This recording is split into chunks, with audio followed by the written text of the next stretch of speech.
तो हेलो दोस्तों, आज की वीडियो में हम बात करेंगे रेक्टिफायर किस तरह से बनाते हैं। इसका थ्योरेटिकल पार्ट मैंने बना चुका हूं, आप मेरे चैनल पे जाके देख सकते हैं। आज हम इस चीज़ को प्रैक्टिकल ही बनाएंगे कि किस तरह से हम रेक्टिफायर को बनाते हैं। तो नमस्कार दोस्तों, मैं शांतनु आप सभी का फिर से स्वागत करता हूँ मेरे YouTube channel Unique Tech Solution पर। तो दोस्तों, अगर आप लोग मेरे इस चैनल पे नए हैं और इलेक्ट्रॉनिक्स और इलेक्ट्रिकल से रिलेटेड वीडियो देखना पसंद करते हैं तो प्लीज़ मेरे इस चैनल को सब्सक्राइब करिए और सब्सक्राइब के पास में जो घंटी का बटन है उसे ज़रूर प्रेस कर दीजिए, ताकि नेक्स्ट टाइम जब भी मैं बेसिक इलेक्ट्रॉनिक्स सीरीज़ का अगला वीडियो लेके आऊँ तो तुरंत आपको नोटिफिकेशन मिल सके। वीडियो अच्छा लगे तो दोस्तों लाइक करिए, और कोई सुझाव हो, कोई क्वेरी हो तो आप मुझे कमेंट कर सकते हैं। तो बिना देर किए चलते हैं हम हमारे टॉपिक की ओर। तो मैंने लास्ट वीडियो में आपको बताया था ब्रिज रेक्टिफायर 3 प्रकार का होता है।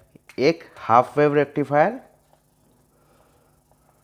ठीक है, एक हाफ वेव रेक्टिफायर, दूसरा होता है फुल वेव रेक्टिफायर, ठीक है, और तीसरा है ब्रिज रेक्टिफायर।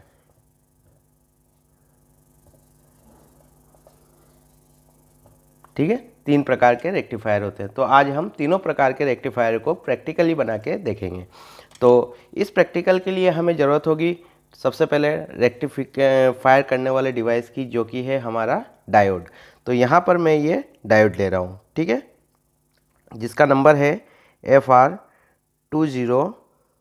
ठीक है, इसका नंबर क्या है डायोड का, FR20 नंबर का डायोड ले रहा हूँ, क्योंकि मेरे पास 1N4007 वाला डायोड फ़िलहाल अवेलेबल नहीं है। ये डायोड भी अवेलेबल है, तो हम इसी से रेक्टिफायर बनाएंगे। और हमें ज़रूरत पड़ेगी एक सप्लाई की, तो इसके लिए मैं ले रहा हूँ एक ट्रांसफार्मर। ठीक है, इसको मेज़रमेंट करने के लिए हमें ज़रूरत पड़ती है मल्टीमीटर की। तो मैं ये वाला मल्टीमीटर यूज़ करूँगा, क्योंकि इसमें AC और DC का सिंबल अलग अलग बनता है। ठीक है, तो चलिए चलते हैं। तो सबसे पहले था हमारे हाफ वेव रेक्टिफायर। तो हाफ वेव रेक्टिफायर हमने किस तरह से बनाया था, जो हमारा ट्रांसफार्मर, एक मिनट, ये हमारा ट्रांसफार्मर था। ठीक है, अब यहाँ से ट्रांसफार्मर में से हमारे पास 3 वाइंडिंग निकलती है, ये होता है कॉमन वाइंडिंग। तो हाफ वेव रेक्टिफायर में क्या था, हम एक ही डायोड का यूज़ कर रहे थे और इनके बीच में हम लोड का यूज़ कर रहे थे। ये क्या था, हाफ वेव रेक्टिफायर। तो इसको कैसे बनाएंगे, तो जैसे मेरे पास यहाँ डायोड है, तो चूँकि हाफ वेव है इसलिए हम एक ही डायोड का यूज़ करेंगे, बाकी हम रख देते हैं। तो ये डायोड का कैथोड, ठीक है, ये एनोड है। अभी यहाँ सप्लाई चालू है, मैं आपको एक बार दिखा देता हूँ। एक मिनट, तो क्या मैंने मल्टीमीटर को जोड़ दिया है। अभी आप देख रहे हैं यहाँ पे 10 वोल्ट हमें प्राप्त हो रहा है, और शायद आप निशान देख पा रहे हैं यहाँ पे AC का सिंबल भी हमें मिल रहा है, यानी कि यह ट्रांसफार्मर अभी हमें दे रहा है 10 वोल्ट। ठीक है, अभी हमें बनाना है हाफ वेव रेक्टिफायर। अब हम क्या करेंगे, इसको हटा देते हैं। ठीक है, ये जो डायोड है इसको कैसे जोड़ेंगे, किसी भी एक तार, अगर जैसे ये क्या ट्रांसफार्मर है 909 का, तो इन दोनों के बीच में हमें 9 वोल्ट मिलेगा। अगर इन दोनों का यूज़ करेंगे तो हमें 18 वोल्ट मिलेगा। तो हम क्या करते हैं, इसका जो कैथोड एनोड है, ठीक है, एनोड को जोड़ देते हैं। किसी भी तार में हम जोड़ सकते हैं, चाहे इसमें जोड़े चाहे इसमें जोड़े, किसी भी उसमें हम इसको कनेक्ट कर सकते हैं। अभी मैंने इसको इससे कनेक्ट कर दिया, ठीक है, ये कनेक्ट कर दिया। तो ये बन गया हमारा हाफ वेव रेक्टिफायर। अभी आपको यहाँ DC का सिंबल देखने को मिल जाएगा। मैं इसको कनेक्ट कर देता हूँ, फिर आपको चेक कराता हूँ।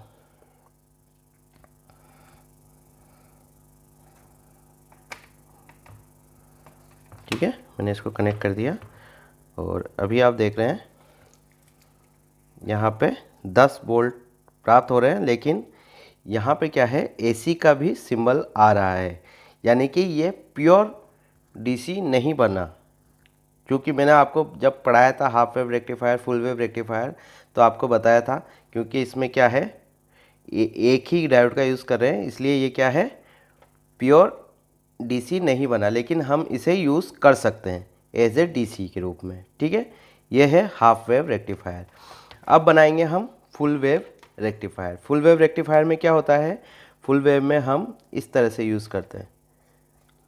जो ट्रांसफार्मर की हमारे पास 3 वाइंडिंग 3 थी, जो एक इधर डायोड लगाते हैं, एक इधर लगाते हैं और इसको कॉमन लेते हैं अपन, ठीक है। इन दोनों को कॉमन करके यहाँ पर हम लोड लगाते हैं, तो यह हमारा कॉमन ही हो जाएगा, ठीक है। एक डायोड हमने यहाँ लगा दिया और एक डायोड हम क्या करेंगे, इस पे लगाएंगे, दूसरे वाले पे, ठीक है।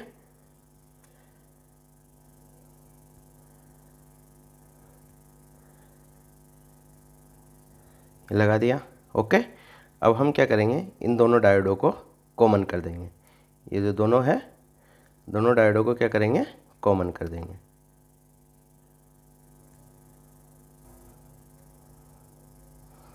अभी ये हमारा फुल वेव रेक्टिफायर कंप्लीट हो गया, ठीक है। तो हमें एक यहाँ से लेना है, कॉमन से कॉमन लेना है, यानी कि न्यूट्रल या न्यूट्रल लेना है। यहाँ से हम पॉजिटिव सप्लाई ले सकते हैं। अभी मैं आपको चेक करा देता हूँ। ये देखो, अभी आप देख रहे हैं यहाँ पे ये जो सिंबल है चेंज हो गया, ठीक है। ये देखो यहाँ पे सिंबल चेंज हो गया, लेकिन जब हमने हाफ वेव बनाया था यहाँ पे एसी का ही सिंबल आ रहा था। तो ये क्या है, ये करीब करीब एक तरह से आप कह सकते हो शुद्ध डीसी हमें मिल चुका है, ठीक है। तो ये क्या है, ये है फुल वेव रेक्टिफायर। अब बनाते हैं हम ब्रिज रेक्टिफायर। इसको हटा देता हूँ मैं। तो फुल वेव रेक्टिफायर में मैंने आपको बताया था कैसे बनाया जाता है फुल वेव रेक्टिफायर।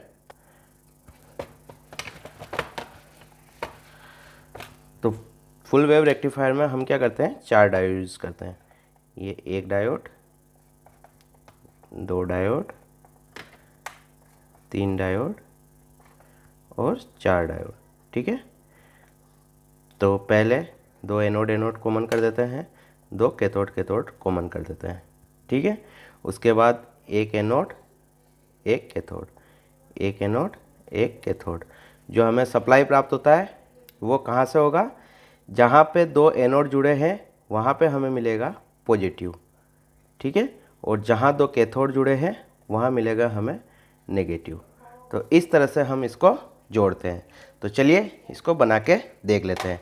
तो इसके लिए हमें चाहिए 4 डायोड, ठीक है। तो हम ले लेते हैं यहाँ पर 4 डायोड,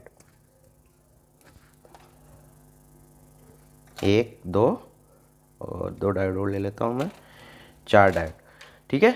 ये हमने 4 डायोड ले लिया। तो सबसे पहले क्या करेंगे, हम 2 कैथोड को आपस में जोड़ देंगे या 2 एनोड को आपस में जोड़ देंगे। तो ये 2 डायोड है, ठीक है, ये इसका कैथोड, ये इसका कैथोड। तो हम क्या करेंगे, इन दोनों को आपस में जोड़ देंगे इस तरह से, ठीक है। जोड़ दिया। अब 2 जोड़ी डायोड और उठाते हैं, एक जोड़ी डायोड और उठाते हैं। यहाँ हमने क्या जोड़ा, एनोड एनोड। अब हम कैथोड कैथोड। अब हम जोड़ेंगे इनके एनोड। तो एनोड और एनोड को हम इस तरह से जोड़ देंगे, जोड़ दिया, ठीक है। तो हमें यहाँ पर डायोड के 2 पेयर प्राप्त हो गए। एक तो कैथोड कैथोड जुड़ा है और एक एनोड एनोड जुड़ा है, ठीक है। अब हम इनको सिंपली इस तरह से जोड़ देंगे, ठीक है। इस तरह से एक कैथोड और एक एनोड। तो मैं इसको जोड़ देता हूँ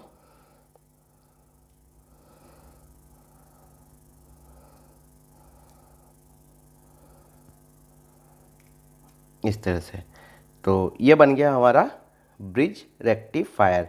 अब जहाँ पे ये 2 एनोड एनोड जुड़े हैं, कैथोड कैथोड जुड़े हैं, वहाँ से तो हमें क्या प्राप्त होगा, पॉजिटिव वोल्टेज, ठीक है। पॉजिटिव वोल्टेज डीसी के। जहाँ 2 एनोड जुड़े हैं वहाँ मिलेगा नेगेटिव वोल्टेज। ये कैसे काम करता है मैं पिछले वीडियो में बता चुका हूँ। अगर आपने मेरा पिछला वीडियो नहीं देखा है तो मैं डिस्क्रिप्शन में लिंक डाल दूँगा। और जहाँ एक कैथोड और एक एनोड जुड़ा है, ठीक है, ध्यान से देखना, एक कैथोड एक एनोड जुड़ा है, यहाँ भी एक कैथोड एक एनोड जुड़ा है, वहाँ हम देंगे एसी सप्लाई। तो हमारे पास ये एसी सप्लाई है, ठीक है। तो एक कैथोड एक एनोड कहाँ जुड़ा है, यहाँ पे। तो यहाँ जोड़ देते हैं हम हमारे इस सप्लाई को इस तरह से, ठीक है। एक तरफ ये जोड़ दिया, दूसरी तरफ हमने इसको जोड़ दिया, तो ये हमारा एसी का कनेक्शन कंप्लीट हो गया। ठीक, अब हमें यहाँ से आउटपुट मिल जाएगा। जहाँ हमें 2 कैथोड जुड़े हुए हैं वहाँ से तो हमें पॉजिटिव मिल जाएगा, जहाँ 2 एनोड जुड़े हैं वहाँ हमें नेगेटिव मिल जाएगा। तो अभी दिखा देता हूँ मैं आपको।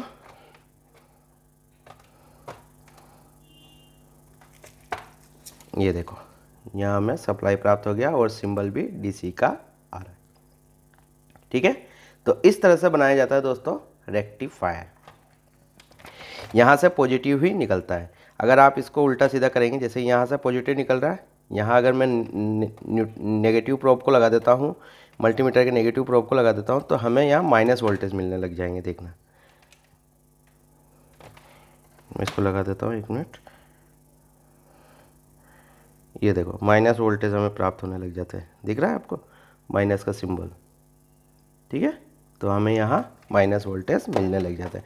तो जहाँ 2 कैथोड जुड़े होते हैं वहाँ से हमें पॉजिटिव प्राप्त होता है, जहाँ 2 एनोड जुड़े होते हैं वहाँ हमें नेगेटिव प्राप्त होता है, और जहाँ एक कैथोड एक एनोड है वहाँ हम इनपुट देते हैं।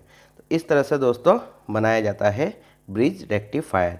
फिर इसके ऊपर एक कैपेसिटर लगा दिया जाता है जो क्या करता है, इस सिग्नल को फिल्टर करने का काम करता है। मतलब गलती से अगर यहाँ नेगेटिव की जगह पॉजिटिव की जगह कोई नेगेटिव आ जाता है तो क्या होगा, वो उसको डिस्चार्ज कर देगा। इन दोनों पॉइंटों के बीच में एक इलेक्ट्रोलाइट कैपेसिटर लगाया जाता है। तो आशा करता हूँ आज का वीडियो आपको अच्छा लगा होगा। तो वीडियो अच्छा लगे तो लाइक करिए, चैनल को सब्सक्राइब करिए और कमेंट करिए। तो मिलते हैं नेक्स्ट वीडियो में, तब तक के लिए जय हिंद, जय भारत।